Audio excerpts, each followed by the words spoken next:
Good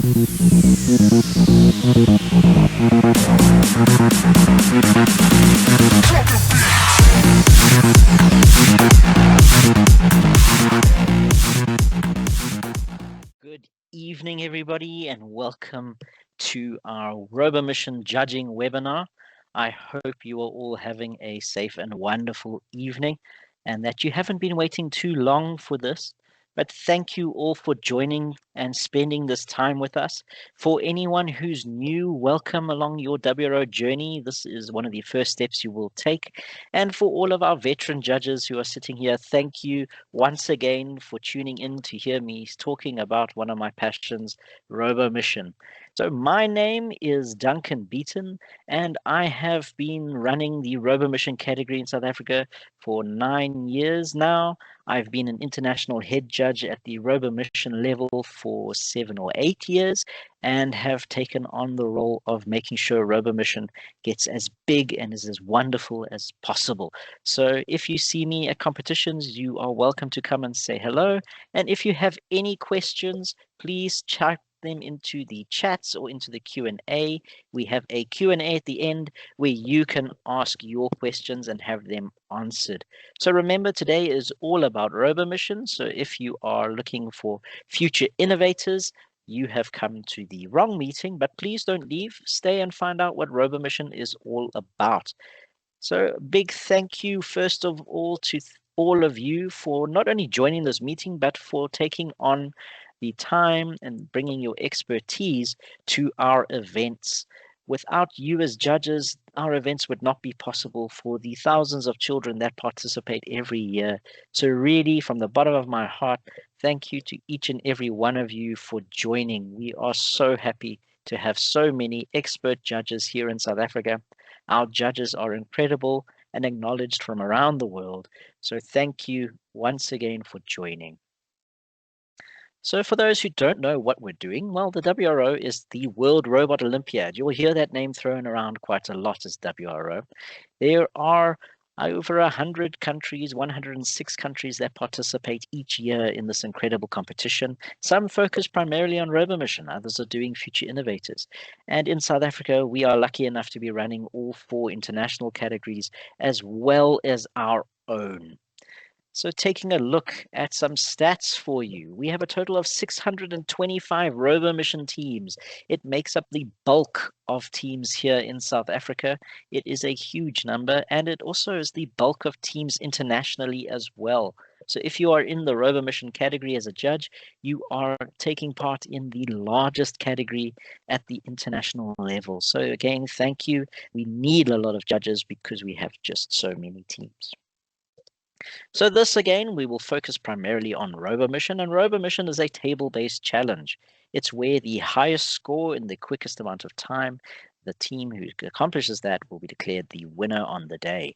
There are 3 age groups, elementary, junior, and senior, and we will be going through all of those today. Teams should have only 1 robot at these events. They are only allowed 1 robot. They may bring spare parts, but only 1 robot itself. So what you may have noticed on the judges list that you have received are these wonderful stars, and we have introduced a star rating for our judges, not necessarily a rating, but just a way of identifying our long-serving judges. It's a way of giving them respect and showing our new judges who our experts are. So if you are sitting with a 1 star next to your name, please don't panic. It means that you are new and that you are going to gain your 3rd and 4th and 5th and 2nd star very, very quickly if you continue your journey. If you see a 5-star judge on your list, that is someone who's judged internationally. They've gone overseas and judged at the highest level possible. A 4-star is someone who has judged multiple times at national finals, and a provincial will be your 2 or 3-star rating. So a 1-star, welcome, you are brand new. We're very happy and excited to have you. And to all of our experts, our higher star judges, please, like every year, let's look after all of our new judges and welcome them to this incredible judging family. So what criteria makes a very good judge? Well, judges should be friendly. So please Be friendly when you're interacting with the teams. Ask them how their day was and really understand what they're going through. You should also be observant, so watching the environment, seeing what's happening in the crowd just in front of you, and making sure that the coaches are not trying to contact their teams. Please also watch out for your teams. Some teams may get very stressed and run away and leave the venue. We cannot have that because it's for their own safety. So please observe your teams, make sure they're all there and that they're having fun. You should be attentive to your team's needs. A team member that needs something to drink, we can take them through to either the drink station or to the bathroom to grab something.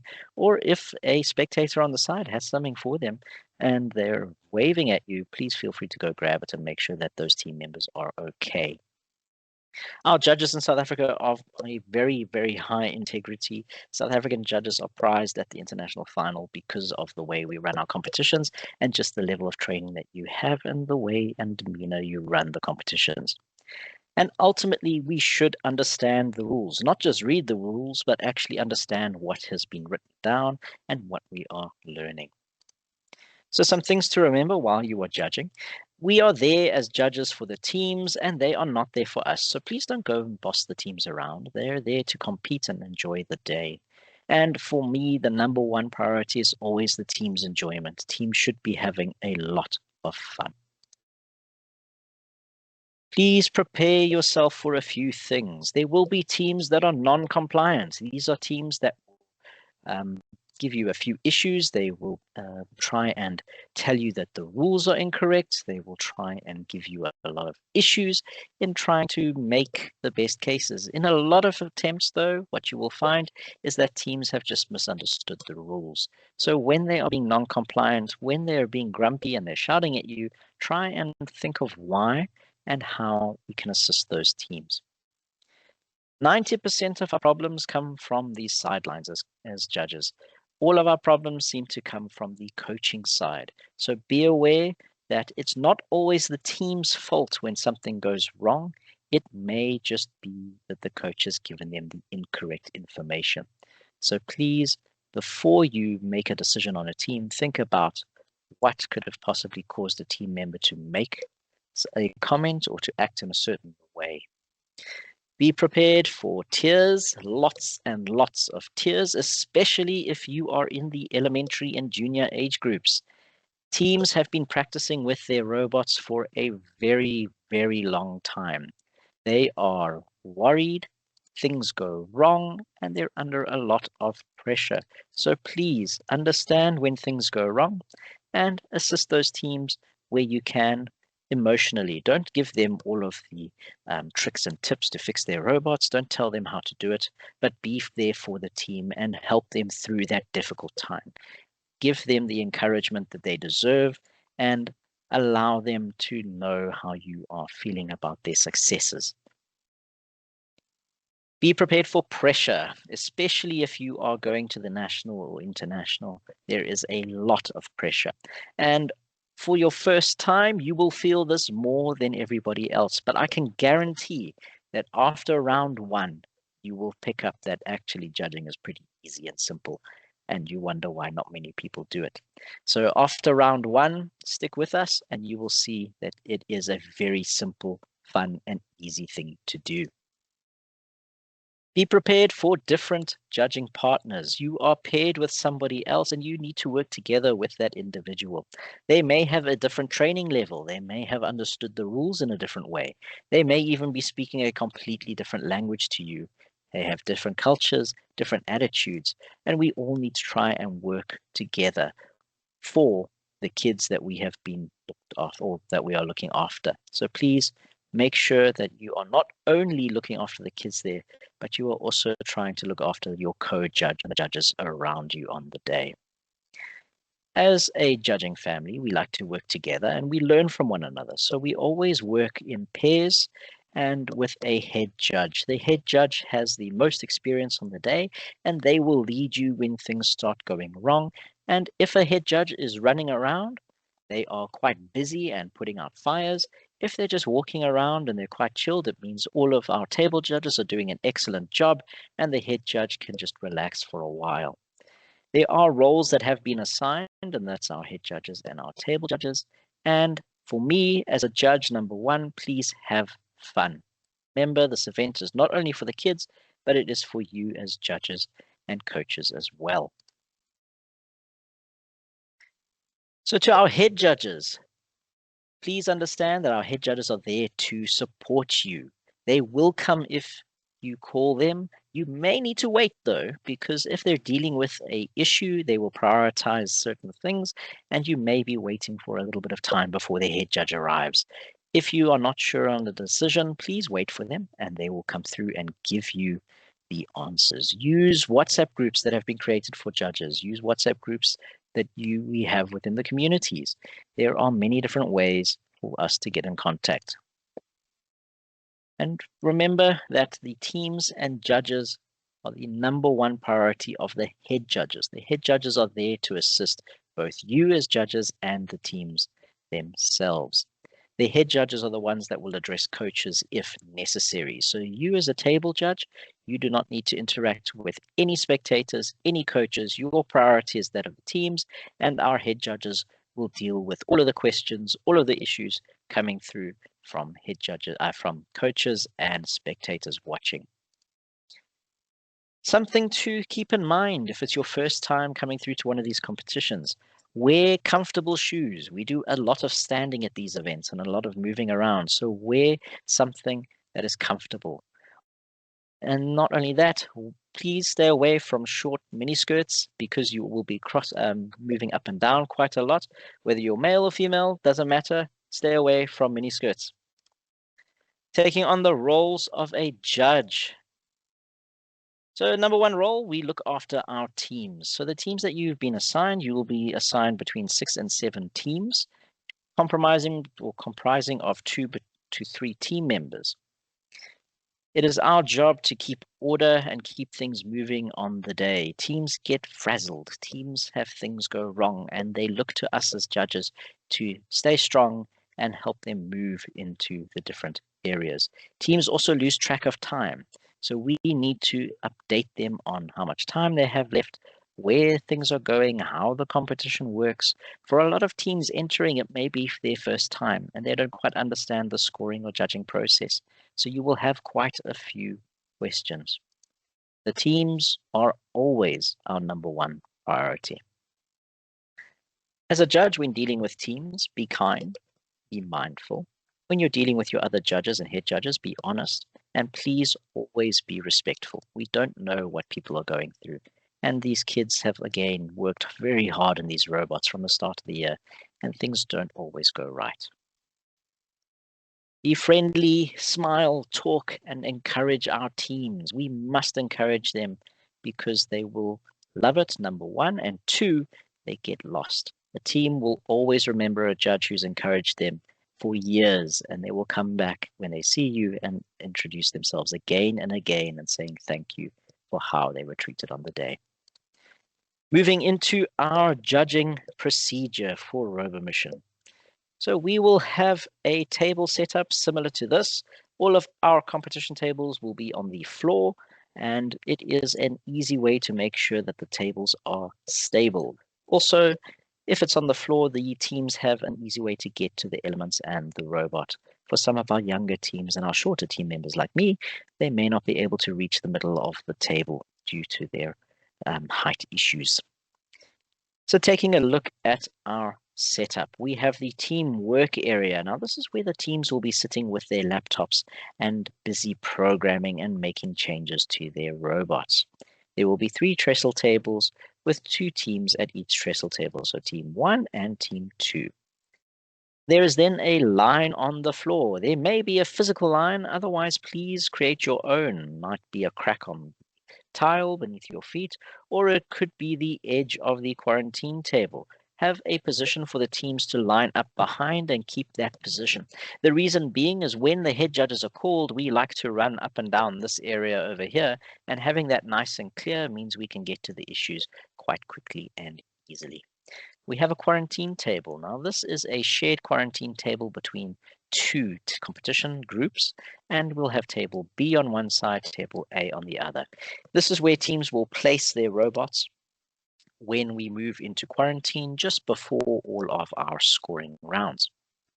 We then have our competition tables. You will be assigned a competition table. It will be labeled A all the way to O, depending on which event you are going to. And please work on that table. However, there will be changes. Things always move around. So you may be asked to judge on other tables. Probably not different age groups and categories, but you may be asked to step in on a different table. Then we have a wonderful barrier to keep us safe from the spectators. So there we have our spectator groups, and that's where the coaches and anyone who is interested in robotics will come and sit and watch the event.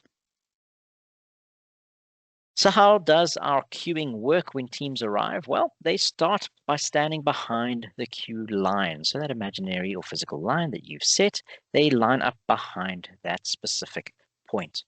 From there, one team will move onto the table during practice, and when their robot stops, they must move to the back of the line. We should have one team on the table at a time, and the reason being is we don't want other teams to interfere with a robot. It could be running measurements, they may have an ultrasonic on it, and the team putting their robot down may affect that ultrasonic. So one team on the table at a time. When the robot stops moving, the team picks the robot up and they move to the back of the line. That is the best and most efficient way to give teams the best possible runs. Teams have a maximum scoring time of 2 minutes. However, it doesn't state how long their practice time should be. So we implement this rule that the second the robot stops moving, the team gets a few seconds, maybe 5, to make a few changes, make a few corrections, and then pick up the robot, move to the back of the line. You will notice when a team is hogging the table because the team members waiting in line will get very annoyed and angry with you. So watch the mood of the line. If a team is taking too long, you do need to speed them up. So you need to say, guys, you need to move to the back of the line. You're taking too long. Finish your corrections. I have to let the other team come on. So please keep your lines moving. We want as many teams as possible to access their competition table. With that, teams are only allowed to participate on the competition table which they have been assigned. That means a team standing in line, and it's a very long line, can't just jump to the table next door that's empty. They have to run on the competition table that they have been assigned. So more on our judging procedure. We have the schedule for the day. So some competitions may be a little bit different, so please check your schedules in the event information that you would have received. Most of our competition will start at 8, and that will be when teams and coaches arrive. That's when they register. We hold a in-person judges meeting from about 10 past 8, and please go into the hall, make yourself known, tick off your name on the list, collect the judges' bibs, say hello to your friends, and then we get into the meeting. The judges' meeting is very important because that's where you will find out what the surprise rule is for the day and any other updates on the day that may be important. So something as simple as a team that has someone who is diabetic and they need to take medicine at a certain time, you may have that as a note on your sheet. You may be told that by judges. There could be another issue where all of the tables have magically disappeared and we need to try and figure out something. So in those meetings, we try and solve a lot of issues, answer a lot of questions, and make corrections on the day. Teams then enter the hall. We have an official opening ceremony.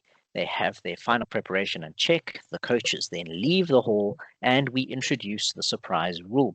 The surprise rule will be a video and it will have some sound. However, if there's no sound in the venue, that's fine. The video will be able to show the teams how the surprise rules work. The surprise rule must stay on the table. Teams do not have to attempt the surprise rule, but it must stay there, and it is generally worth more points. Teams will also receive their own printed copy of the surprise rule. It will be a little sheet with the information on it. When in the video it says, elementary judges, please hand out the surprise rule. That is your signal to move to your teams and give each team one copy of the surprise rule. You will have your own copies. These will be an A5 copy and they'll be a little bigger and easier to read. We then have the first scoring round. Round 1, we have a practice round, the inspection on quarantine time, and then the actual scoring. Those are the 3 phases of a scoring competition, and we run it 3 times, round 1, round 2, and round 3. So during the practice time, teams get a chance to test their robots. They can test their size as well as the weight before they run. We haven't really had a weight issue at any competition, so it's not necessary for most of them, more for nationals rather than provincials.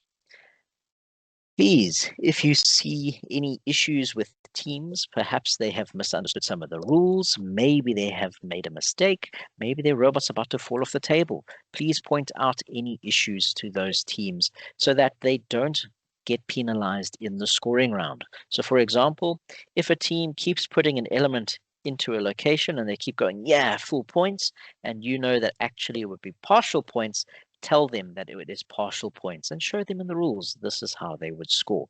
Rather fix the problem before they get there.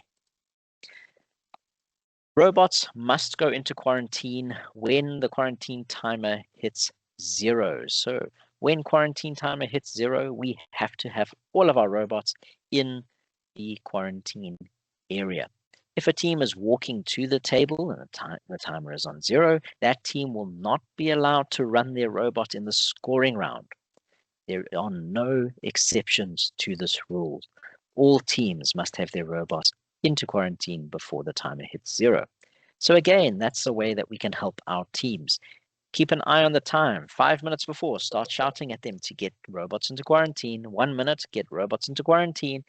Really get the energy going. Get your whole table to shout if there's one team that's sitting with their robot on the mat. Just say, guys, get it there, get it there, get it there on the table before it hits 0.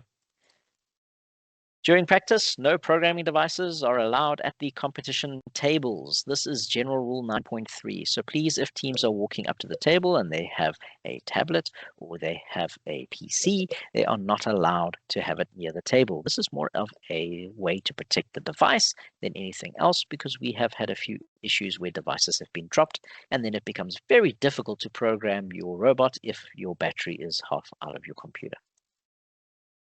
During quarantine, this is the procedure we follow. Teams will have a quarantine sheet that's placed on the mat or on the table. This is where they need to place their robot. Now, there is different information on the sheet. We have the team name, as well as their age group and their seating position. So there is the team's seating position, seated at A1, the team's name, the age group that they're in, and it's in different places. We also have a notes section. So if you want to make notes about that team, perhaps they gave you a really nice candy bar and you want to write that name down, you are more than welcome to. We also have a new section, and that is for the mulligan used mark. And we will get to the mulligan in a little while. So robots again must be in quarantine before the timer hits 0. This is one of the most important things we can do as a judge to help our teams on the mat. We must ensure they are there, because if they are not there, they will not be allowed to run. All Wi-Fi and Bluetooth communication must be turned off. In South Africa, we allow our robots to remain on because some robots will have calibrated and they don't want to use that calibration, so they can stay on during the quarantine phase. At the international, it's really dependent on how the international runs. So please, for our competitions, teams that wish to have their robots on will be allowed to have their robots on sitting in quarantine, but all Wi-Fi and Bluetooth communication must be turned. During quarantine, we as judges check the robot size, we check the robot weight if it's needed, and my number one rule as a judge is never, ever touch a team's robot. So please, if you need to move the robot, perhaps you can't get our wonderful quarantine box over the robot, please do not pick it up. Please do not touch the team's robot at all. Rather call the team to the table, tell them what you need them to do, and they will do it, and you will be able to measure and weigh robots. The reason being, if you touch a team's robot and it then doesn't run nicely in the scoring round, you will be blamed by the coach, the spectators, and the team. So protect yourself, don't touch a team's robot. If a team's robot doesn't fit inside of the quarantine cube, it's out of the size restrictions as well as the start area, That team will have 3 minutes in which to make a change. They will take their robot back to their station, the judge will accompany them, and you will time them for 3 minutes. During those 3 minutes, if they have fixed the robot size issue, they can take it back to be measured again.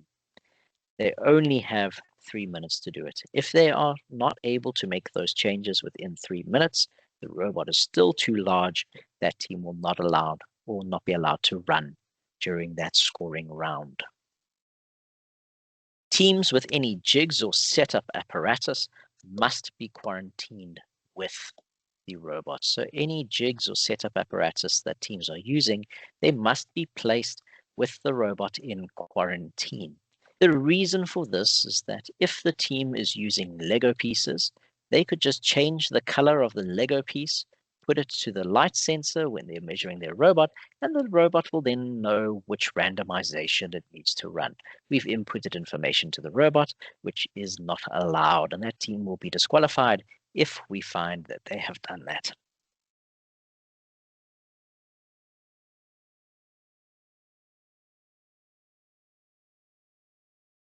Teams may also quarantine their programming device. So that means a team may decide that they want to put their computer or their tablet with their robot. It has certain advantages by doing so. And primarily the biggest advantage is that if the device has been quarantined with their robot, and we find that there is no program on the robot, the team may, in very extreme circumstances, be given an opportunity to re-upload the program. It is very rare that this will happen and must be checked with the head judges before that is allowed. So what if a team does not want to put their robot into quarantine? They want to keep sitting at their table and programming during the quarantine because they don't really want to score for round one. Well, the answer to that is the team must put their robot into quarantine. We cannot give any team extra time to program or to code and to practice. They must all have an equal opportunity during the practice round. So, during quarantine, we run the randomization. Our head judges will run randomization for us. And randomization is when the head judge will draw out different blocks to make the placement on the table. What we suggest is that in your pair of judges, one of you will head to the quarantine table and assist with the measuring of the robots for your teams. The other judge will move to a designated randomization table by the head judge along with all the other table judges, and you will watch the randomization. Once you have seen the randomization that the head judge has drawn out, please take a picture with your phone so that you don't forget how to set up the table. Head back to your own competition table and set it up in the exact same way as per the randomization that has been drawn. When all of the tables are ready, so every single junior RoboMission table is ready, all of the elementary tables are ready, and all the senior tables are ready, we can then wait for an announcement to begin the scoring round. Once the announcement is given, the teams can then be called one by one to their table and score. So scoring, how does it work? Well, in our scoring procedure, we have the following: the judge's speech, the timing, we evaluate their run, teams sign the score sheet, and the robot returns to quarantine, and the whole process starts again.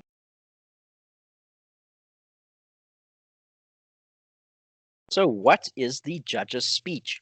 So this is something that I've always said the judges should say. 1, it covers the teams. 2, it covers yourself. And it actually helps the teams to relax and not be so nervous when they are in this high pressure scoring round. So please, always say the judge's speech for every single team on your table, for every single scoring run. That means one team will hear the same speech 3 times throughout the day, unless they use their mulligan, in which case they will hear it 4 times. So how does it go? Well, simple like this. You just say, welcome to the table. As you can see, the elements have been randomized by our wonderful head judges.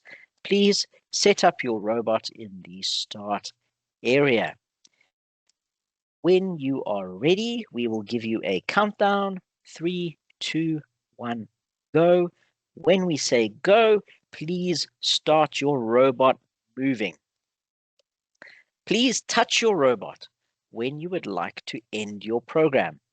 Make sure you stop your robot, end the program, and leave it on the table. That way, we will stop the timer. If you do not touch your robot, we will not be able to stop the timer. When you are finished, leave your robot where it ended. So leave it on the game mat where you touched it. When we tell you to, you can pick up the robot and put it back into quarantine. All right, when you are ready, let us know. Are you ready? Great. 3, 2, 1, go. And then our judge starts the timer. So timing. Always start our stopwatches on the word go. Try and start it as soon as you hear it, as soon as the robot starts driving forwards, backwards, whichever way it may go. The reason for this is we want to give the teams the best possible time. Always watch the robot. If you are in charge of timing, never take your eyes off of the robot. As soon as the team touches the robot, stop the timer and everything end. We can then start scoring. So during timing, please give updates. Let a team know, okay, 30 seconds have gone by, 1 minute left, 30 seconds left to go, 20 seconds. And when we get to the magical 10 seconds left, start giving a countdown. 10, 9, 8, 7, 6, 5, 4, 3, 2, 1, and stop. Make sure you yell stop very, very loud so that the team knows they have to touch their robot. The maximum allowed time is 2 minutes for a scoring run. The robot, once it hits 2 minutes, must be stopped. It can't keep moving. Teams have to stop the robot. When we record the time, we always use full seconds. Ignore all split seconds and do not round up or down. You will be using your own cell phone. The reason is because you know your phone and your timer better than anybody else. And my experience, if you are given a stopwatch, we have a lot of issues where we have to teach judges how to use it first off. Also, the buttons may not be that great. They've been dropped. There are funny things happening with them. So rather use something that you know to give the teams the best possible outcome. Use your own phone. And please follow the timing requirements, whether it's seconds or minutes on the score sheet.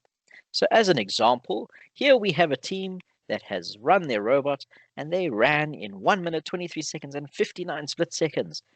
We record the time as 1 minute 23. Another example, this team has been lucky and they've run their robot in 36 seconds and 38 split seconds. We record the time as 0036, 36 seconds. When we jump into scoring, this is how we evaluate the run. So the first thing is take note of where everything was when the robot started. If an element was out when the robot started, don't penalize that team for having that element out. You noticed it as a judge and it should have been corrected at the start of the run. So please don't penalize teams for our own mistakes. Take note of any randomized elements. If the red block should be going to the green square, please make sure that you understand where it needs to go. Make sure that you are using the correct score sheet, the correct round, and that you importantly have the correct team. So each score sheet will have the team's name on it, the school that they're from, their seating position, as well as the round number. So please make sure you are using the correct score sheets when we are scoring our teams for the correct rounds. We score only when the robot has stopped moving. And the reason for that is that some robots will move back to areas and actually move elements out of an area that they would have gotten points for. So please only score once the team has touched the robot and the robot has stopped. Score along with your code judge. Work as a pair and run through the table from top to bottom and score what you see. Do not score with the team. So don't stand with the team and show them, let's look at the red things. Okay, cool. You got the red things. Let's look at the blue things. Okay, cool. You got the blue things. Please don't do that. It takes up a lot of time, and we want to try and run through the competition as efficiently as we can. Also, if you do that, understand that other judges will not be doing that, and then it almost looks like you're giving your teams preferential treatment. Please start at the top of the score sheet and work your way down. Check every single element. Even if you think it's kind of in, just be sure and check. Complete the score sheet, and if nothing is scored for an element, put a 0. We'll have an example of that in a few slides coming up.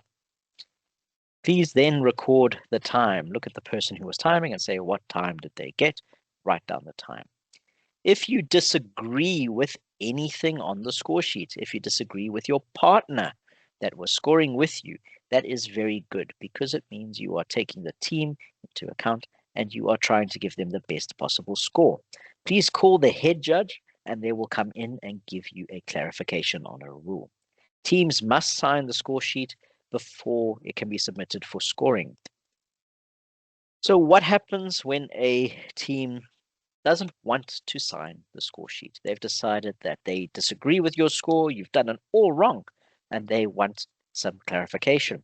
In that case, you call the head judge. The head judge will come in and evaluate the table. They will look at the elements that are still out on the game mat, and they will then make a decision. That is why do not pick up the elements and move them back before the team has signed. The team must sign, and once it's been signed, we can move all of the elements back to their tables. Do not reset the table until score sheets are signed. If the team does not agree, even with the head judge will make the final decision and sign the score sheet on the team's behalf. Then the robot goes back into quarantine. It doesn't go back with the team to the table, so please be sure to tell them, back to quarantine, guys, put it down, well done, there was a good run, or maybe you'll get him next time. You've got another 2 scoring rounds coming up, don't worry. Things like that. Always encourage our teams along the way, but ensure those robots go back into quarantine before calling the next team.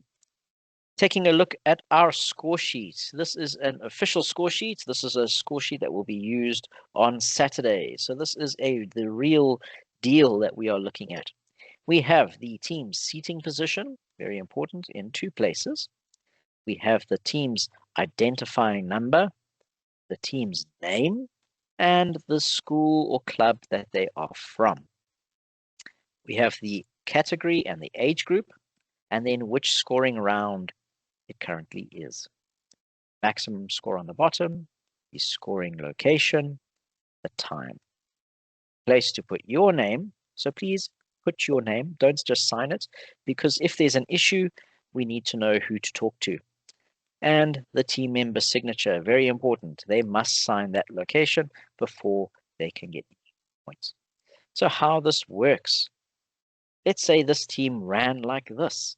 They got a wonderful score of 155. How we complete the score sheet, we circle the number of elements that match the scoring criteria.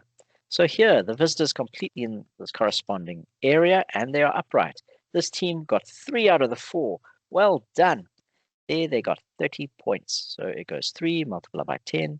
That gives them their 30. They didn't get any visitors for the partially area. That means 1 visitor got lost and might still be sitting in the start area. We circle the 0 to indicate that the team didn't receive that score, and we give them a score of 0. If anything is left out on the score sheet, if you've left a blank, it can create discrepancy. So please make sure you mark everything on the score sheet, just in case teams come back with issues. We then have down at the bottom all of our bonus points, and bonus points are always awarded to a team. If the team has placed their robot in the start area and the robot is just sitting there and it hasn't moved, the team will get those bonus points. We also have the surprise rule. So have they completed the surprise rule? This team was lucky enough they did, and then they got those bonus 30 points.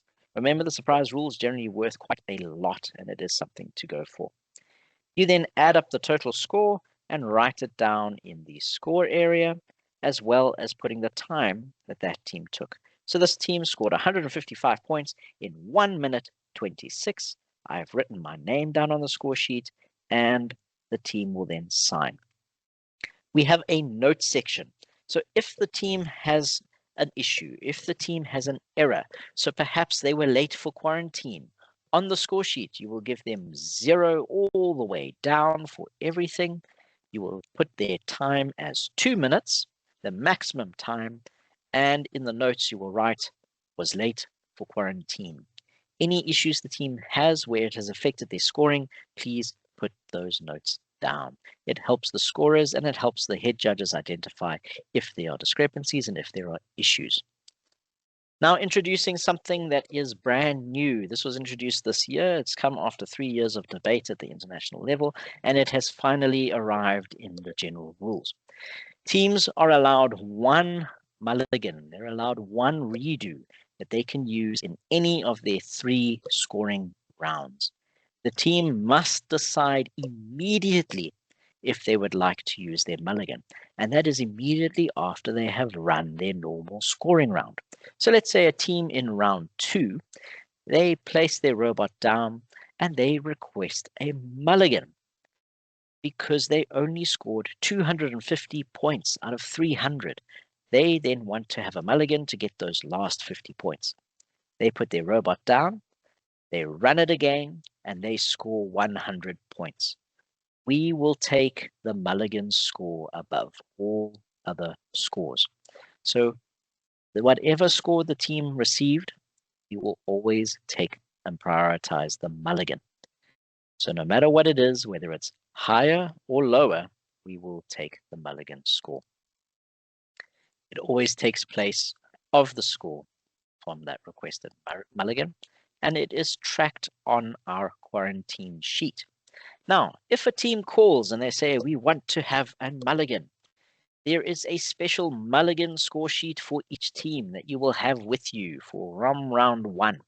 When they call for the mulligan, you will write their score down on this sheet. This is the one that you will score their mulligan round with. Why? Because all teams have only 1 of these. And if a team has 2 of them, we know that there's something dodgy going on.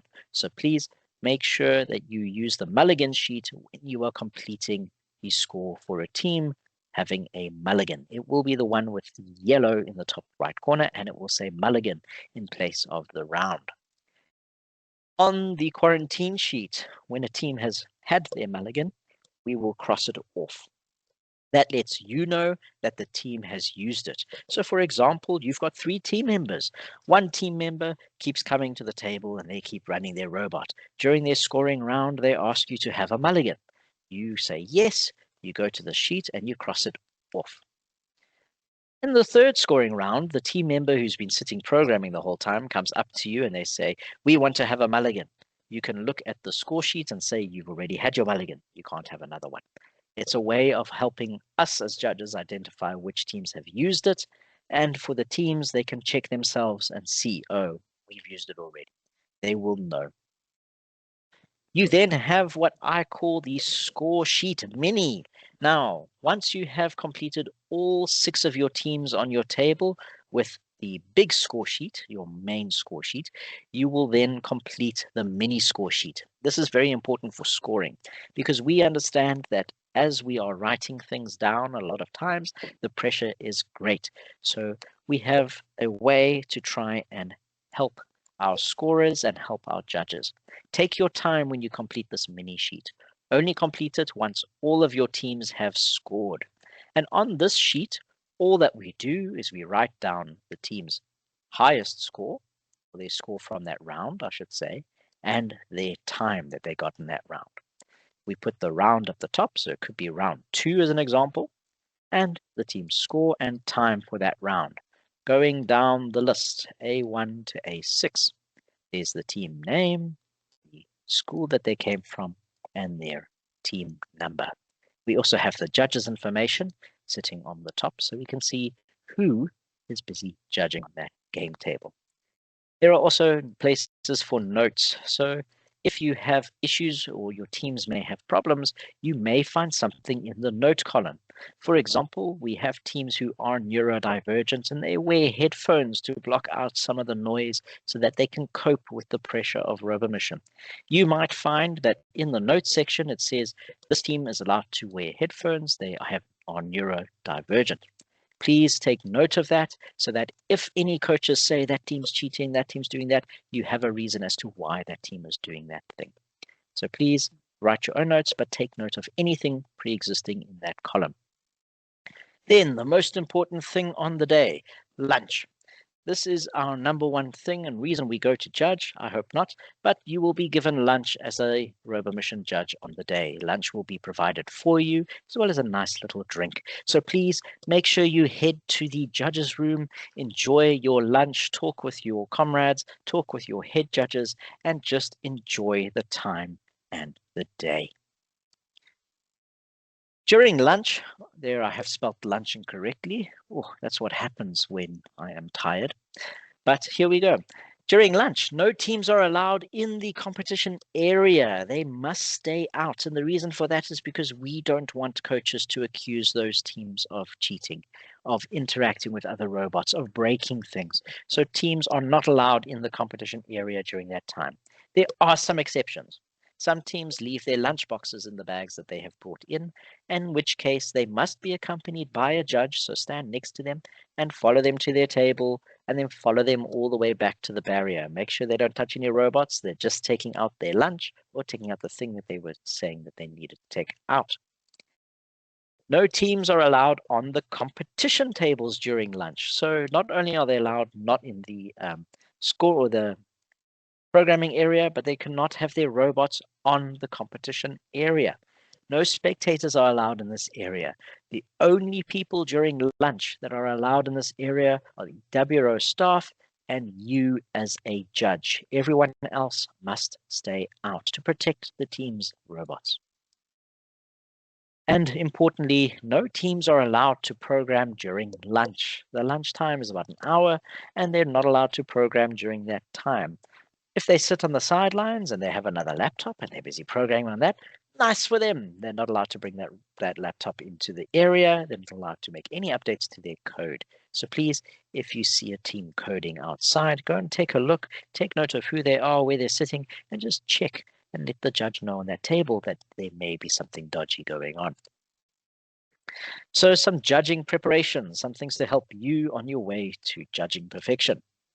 So number one, you will wear a very awesome, stylish bib. We've upgraded from old referee shirts to these wonderful, awesome bibs. And they come in a range of colors from red to yellow to emerald green. And if you're lucky enough, you may get one of our old bibs, which is one of my favorite colors, a mustard and red.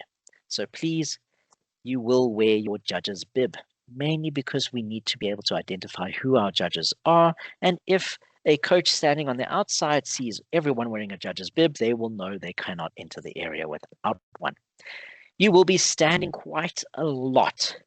It does happen. So please, if you have any injuries, if you are pregnant, if there are any issues where you cannot be standing for a long period of time, let your head judge know and we will find a chair for you to sit on. But please try and stand at your table with your teams. Why? It shows them respect and it allows them to see that they are being given the attention that they deserve.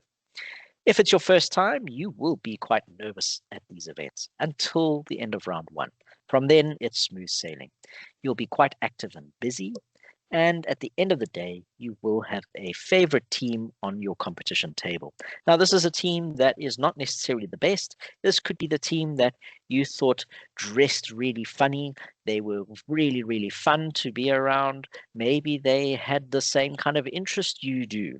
You don't know. It'll be a team who has engaged with you as a judge and as a person.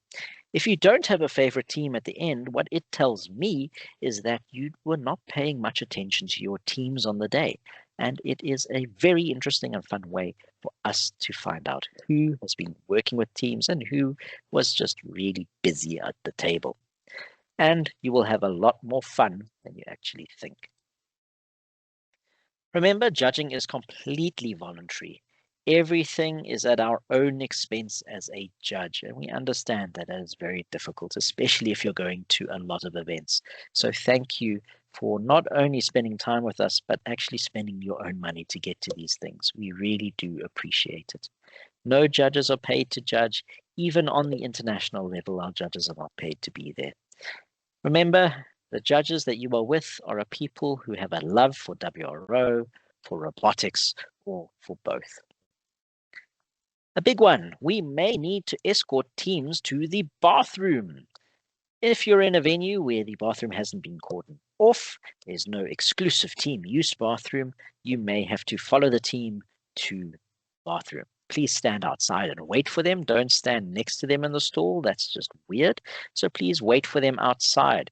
The reason for this is because this is an opportunity for dodgy coaches to run up and throw USB sticks at their teams, to give them information, to hand them notes. So please follow the team, make sure that they are safe. Some teams may also be stressed, and this is an escape for them. So please follow them, make sure that they are safe, make sure that everything is fine. As you're walking to the bathroom with them, ask them how it's going, how their day is, what they had for breakfast. Very basic things to relax them and get them to come back. For the technical summaries, teams do not need to submit any technical summary for our provincial events. So you shouldn't be handed a piece of paper from a team. If they have it there, that's cool. Ask them to keep it with them. We will only be taking technical summaries at the national level. Teams have to submit those for nationals. Some do's and don'ts, judging do's and don'ts. There are quite a few. Remember, as a judge, you are neutral. You are part of the judging family. You no longer belong to the school, to the group, to the country that you arrived with. You are now a judge. Please don't be involved in disputes with your own teams. If your team has an issue and the head judge thinks that you need to be brought in, they will bring you in. Otherwise, the table judges will sort it out, or the head judges will sort it out. Please smile, please talk, have fun, and most importantly, keep hydrated, especially if you're at a venue where the air conditioner is not working. Please make sure that you have something to drink at all times. With that, you are welcome during the competition to leave the practice area, mainly during practice time. Please don't leave during scoring. Head outside, grab something to drink. Please help teams reset the game table after each run. Teams get into a rhythm where they start doing it themselves, but every now and again they forget or they make a mistake. Please make sure the table is reset for every scoring and practice run. The number one rule, never touch a team's robot without the team's permission. Always ask permission if you need to touch a robot. Please think before you speak. Do not disrespect or make fun of a team's robot.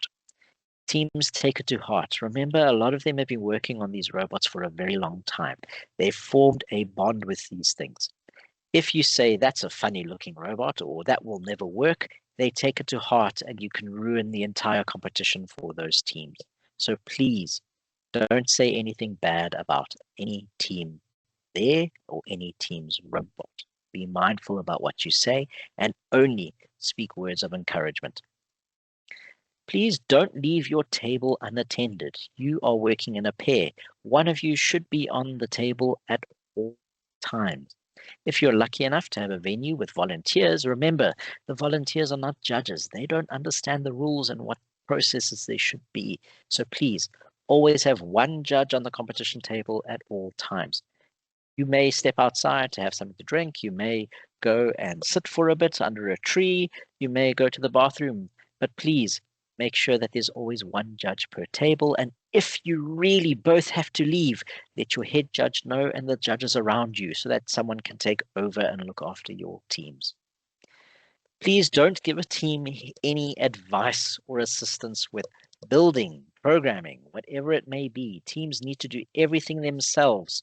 You may think, oh, it's nice. I'm just going to tell this team, oh, go and do that. Make your turn rather 90 degrees. What then happens is the team goes and makes that change. The robot doesn't work and you get blamed for now sabotaging their program. So please protect yourself. Don't assist the team. If you are not sure ask a head judge for assistance. They will know when a judge can assist a team and when they shouldn't. Please do not touch, push, or block team members from their table. They have full access to the table at all times, except during scoring, because that's when we call them one by one, but they must have access to the table. If you're standing in front of them and you're putting your arms out to block them during a scoring round, remember they need to touch the robot, and now you're in the way. So be mindful of where you're standing, be mindful of where the team is, and stay out of their way. The competition's for them, it's not for us.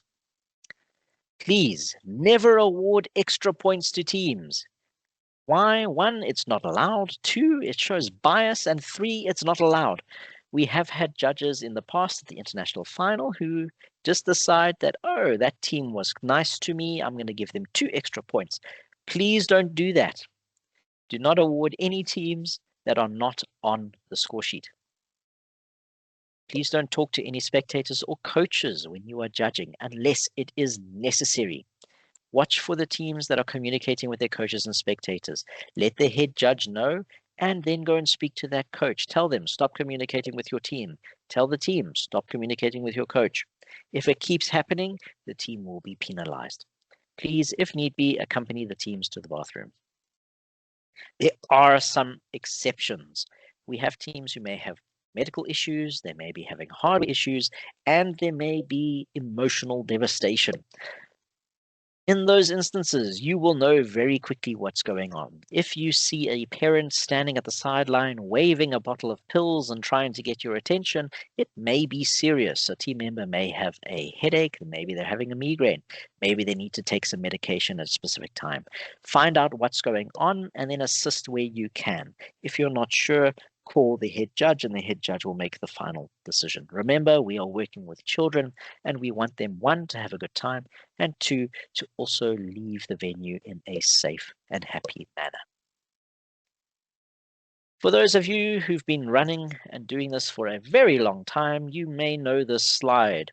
I think these kids are now out of university by now, but this is a team. This team has been participating for many years, and it's the first time that their grandmother has come to see their competition. It's the first time they get to show off their robot. And what happens is she has this wonderful view of the table until you as a head judge go and stand in front of it. So please be mindful of where you are standing around the table. Don't block the view of the spectators. We want the spectators to see all of the hard work and passion that these kids have put in. So please watch where you're standing. Stand to the start area or to the sides. And if you see a judge standing and blocking the view, please let them know. Step aside. Just tap them on the shoulder. Please move over here. Let the spectators see. The teams, however, are allowed to move around the table and they can block the view. The only time we should be blocking the view as a judge is when we are making a call on scoring. So an element might be in the top corner and we need to lie down on the floor and have a look at it as an example. I seem to do that a lot at these competitions. So as an example, this is from Turkey a few years ago, 2024. Spot all of our judges in pink. You will notice that they are standing to the sides of the table. They're allowing the spectators to have a quick view and access of the game mat. Only people blocking the view are maybe the team members standing on the sides. But if you look, the majority, if not all judges, are standing to the side of the game mat. And that's because we want teams and coaches to see how their teams are doing. Now we move into the rule section of this webinar. I'm sorry it's going for quite long, but we are almost there, I promise. Number 1, the robot starting area. All parts of that robot must be completely inside of that white starting area. That includes all robot cables. So the borders around the start area is not part of the start area. If something is overhanging into that area, the team's robot is too large. They must make a correction either by pulling the robot back into the area or by making a physical change. So please watch how teams are placing their robots in the start area. Anything overhanging or sticking out of the start area, the robot may need to be checked to see if their size is correct. Is it in or out? So completely inside means that every part of the element is touching the scoring area. Nothing is outside of that scoring area. And this is the part that's touching the mat. In most cases, it will ask for the parts touching the mat. It might ask for projection. We don't work on projection for most cases. It's the element that is touching the bottom of the mat. So here we have an example. This was from many years ago, and we have an element. This element is sticking outside of the scoring area, which was that white line and the blue area inside. This team here would have a partial score because part of it is touching outside of the area. This is the level we go to. This is why our judges in South Africa are really prized around the world, because of our level of detail. Please never touch a team's robot. I cannot state that enough. Make sure you do not touch any team's robot without their permission. We then have some wonderful rules about the competition table, because some coaches may have an issue with how the elements are placed. Remember that there may be flaws on the field. There may be a variety of colors and brightness on the game mats. We have very varying lighting conditions, and that your shadow as a judge may appear on the game mat. Judges will be walking around, and they may interfere with the ultrasonic sensor in those cases, but judges must walk around. The mats may have different textures or bumps under the actual mat surface, and some mats actually may have a bit of waviness. Now, they've added another one to this year, and that is that the mat itself, or the table itself, may not be level. It may be slightly skew or lopsided. Remember, if you disagree, please ask for the head judge. The head judge's decision is always final. You do not need to speak to any coaches or spectators as a judge. You only work with your judges and your teams. Remember, your concern is only for the teams. If you are a table judge, if you're a head judge, you are the one who gets to talk to all of the coaches, etc. Now, looking a little bit more in depth within the rules. So for our elementary judges, I really have nothing to report with elementary. It's pretty straightforward. There have been no rule updates with the elementary category as far as the international goes. So yours is pretty simple and easy. That was elementary, very, very quick. Junior, now here we have a few changes. So if you are a junior judge, now's the chance to pay attention. So for junior, the very first thing is take note of the cobblestone area. This is where the dirt particles will be positioned and where the robot needs to knock those areas out. Please note that it is not just the bricks that we're looking at, but it is these little piles of sand or debris around the area as well. The gray or blue block and the black block are not part of that area. So please make sure that if teams are playing with their robots, if they're moving these dirt particles out, that they move it out of that area. That includes this gray area where the barrier is. Teams must move all of the dirt particles out of this area if they want to score. Now, with that,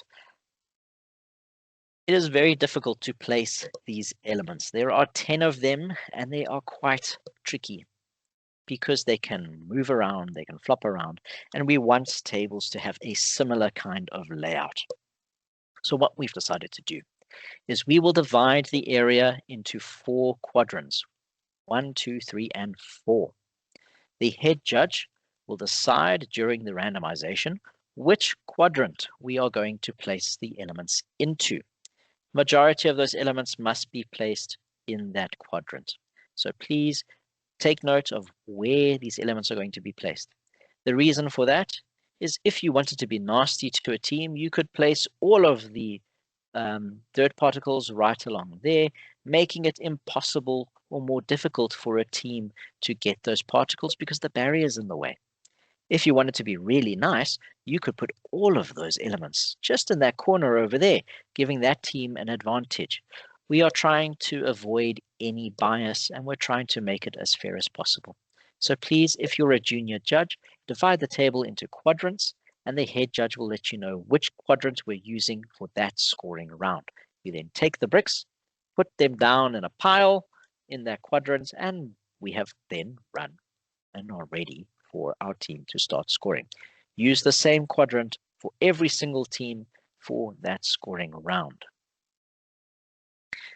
The next one, this one has been a very interesting discussion that we've had at the top levels at the international final. So the artifact exhibition area, in the rules, it is very difficult to see if the white area is part of the scoring area. It has been determined that no, the white surrounding borderline is not part of the scoring area. The rules specifically state that the colored area is part of scoring. So that means that any artifact needs to be completely inside of their colored area in order for them to score full points. If part of the element is touching outside, it's touching that white border, it will be partial. It is not part of the scoring area. Jumping into senior. Senior, we have a very interesting rule update for you. So for all of our senior judges. For our senior judges, we will be using the randomization sheets. The randomization sheet will be placed onto the table for round 1. The randomization that teams are practicing with during round 1 will be the randomization for the scoring round of round 1.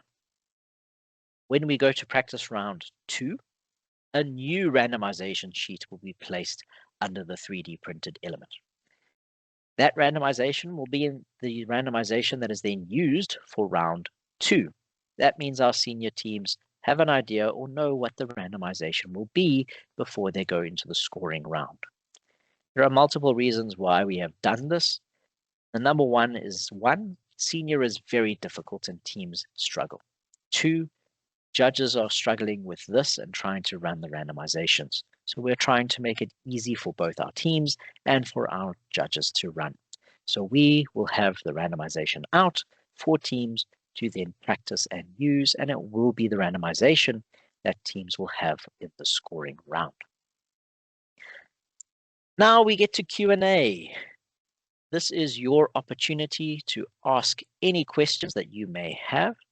You are welcome to have typed them into the chat, and I have now unmuted your microphones, so you can now unmute yourself and ask a question if you would like. We are happy to answer any questions. I have with me Dani as well as Yuri, so if you would have any questions, feel free to ask. And before we end, I have a very special announcement. So anyone with a question, you're welcome to unmute and ask away or type it in the chat. When will the judges quiz be opened? Thank you, very good question. I wanted to open it tonight, and the reason being is because I wanted to first update some of the rules before we got to the actual quiz, because it might affect how judges are judging in the actual quiz itself. So please, the quiz will be open for you from tonight. You'll be able to access it. Okay, we have another hand up. Anal, please ask your question. Hi, Duncan. Thank you. I want to ask 3 or 4 slides back where you divided it into 4 quarters where the bricks must go. Is that, you said something, yes, you said something about a minimum or maximum should be in quarter that we randomize, or must all of those be in that quarter? The majority must be within that quarter. So when you place them down, they may spill over a little bit, but you shouldn't have one element over here as an example and another one all the way down here. They should more or less be within this sort of range that we're seeing here if you're putting it to position 1. And again, it's to try and make it fair for all of the team. Okay, next question. Thank you. I see we have one in the chat. Before I go to the other hand that's up. So can we please explain the judges quiz? So the judges quiz, it is a quiz that I devise, and it's there to try and have you experience what it might be like judging on the game mat. You'll be given a scenario, there'll be an image, and there'll be a question. For example, how many points will you score for the dirt particles in this position? You can then look at your score sheet and give the total score. It's a way to help you practice before getting to the event, and it also introduces some weird and quirky things as well. Just in case those odd events do happen, you can then feel prepared. You're welcome to take the quiz as many times as you like, and if you are not sure why you keep getting the same question wrong, send me an email and I will give you the answer. There are a few trick questions where you need to look at everything you see in the image in order to score, and some of them are quite tricky. Things are out by a millimeter. So please, it's a way to train you to notice everything on the table, to prepare you for the competition. And we don't really look at the scores that you receive for the judges' quiz. That is not my interest. My interest is just in preparing you as much as possible before you get to your event. Next, I see we have a hand up. You're welcome to ask your question. So while I was reading the email earlier today, I saw that it said if you are a first-time judge, there's like a course recommended. And I did go on the courses side, but there's quite a few courses here. I'm not really sure which one I should be doing as a first-time judge. Excellent question. So they were talking about WRO Learn. So WRO Learn is an international group that have set up a very special learning platform for everything World Robot Olympiad. So on it, you've got different levels you can register on. You can register as a participant, a judge, or a coach, and it's set up in different ways to allow you to learn everything about WRO. So if you are judging in RoboMission, please go through, register as a judge on the site, and check out the RoboMission course. It is a very quick course. It focuses on the general rules as well as some odd rules you may encounter. It doesn't really focus on the competition rules for the year. So please give it a try. It'll help prepare you and give you some ideas for what is coming. You can only really take the course once. Once you've completed it, you get your certificate, and then we have to wait for them to update it. So please make sure that you attempt it at least if you are interested in WRO.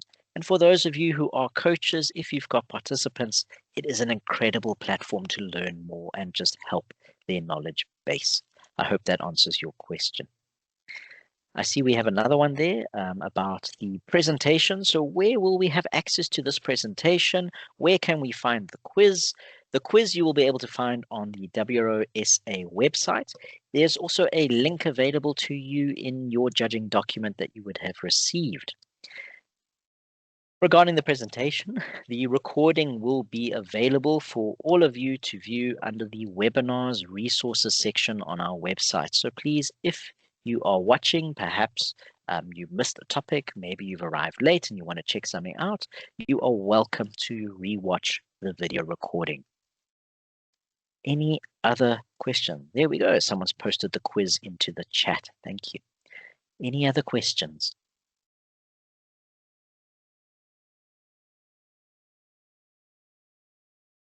Looking good. Nothing. If there's no questions, then it means I've gone through everything possible. I've either tired you out or I've covered every single topic imaginable within RoboMission.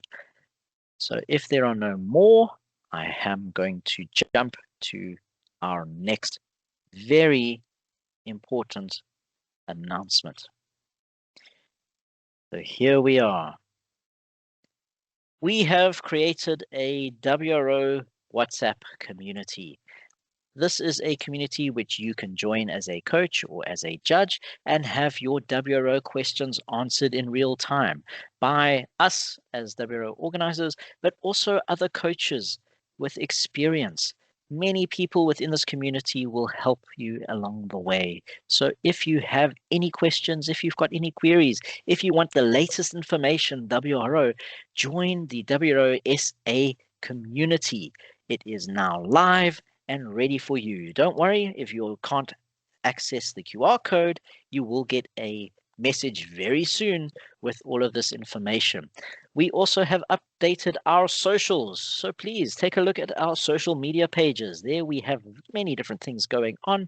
It's also a place that you can find very important information all about WRO, things such as rule updates, We may find things about registration opening, changes to score sheets, venues moving to different locations, or some fun little things hiding in amongst the others. So please join our socials, join our community, and let's build our judging family. But not only that, let's build our entire WRO South Africa family and really become the #1 world robot nation in the world. Thank you, everybody, for attending.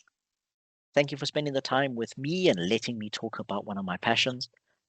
I hope I have helped the new judges understand the processes. I hope you feel a bit relieved. For all of our veterans, I think you must be getting tired of some of these slides and I need to update them. So thank you all for attending. I really do appreciate it. And I look forward to meeting you at your events. If I'm not at your event, your head judges will look after you. And please, any questions, RoboMission WRO, send us an email, wro@handsontech.co.za, and we'll be able to assist you. Thank you, everybody. Have a wonderful evening. Thanks.